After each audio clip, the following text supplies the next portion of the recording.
Telefon pertama dunia dengan Snapdragon 8S Gen 4. Inilah dia iQOO Neo 10.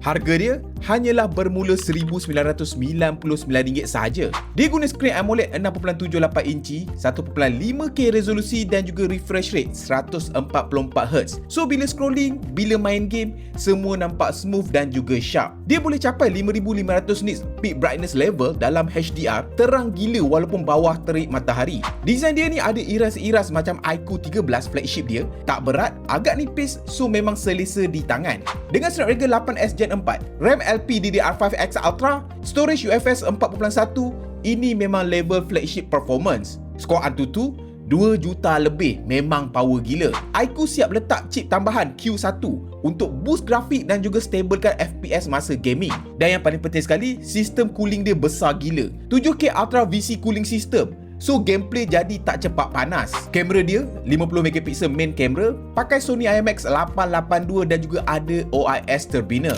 So shot siang malam portrait untuk sebuah gaming phone memangnya semuanya tampak kemas dan juga menarik. Bateri dia besar gila geng, 7000mAh. Memang tahan lama. Cas pun super pantas tau, 120W flash charging, 50% dalam 10 minit, penuh dalam 40 minit sahaja. Dia siap ada bypass charging kalau nak main sambil charge phone korang. Kurang panas, kurang stres bateri.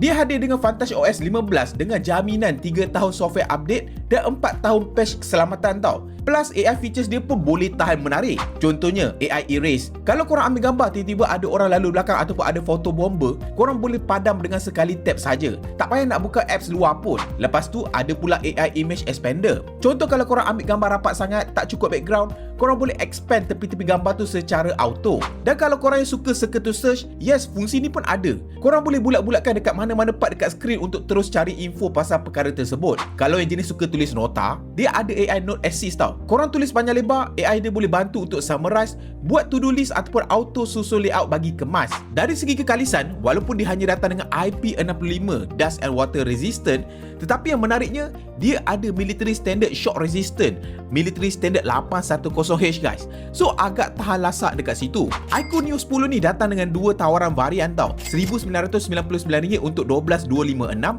dan juga RM2199 untuk 16512. So pada pendapat aku, iQOO Neo 10 ni memang all-rounder. Gaming power, kamera okey, charge laju, yang paling penting dia pakai chip flagship Snapdragon 8S Gen 4 yang pertama di dunia. So flagship pun korang dapat, harga pun mesra, memang padu untuk 2025 ni. Ciao.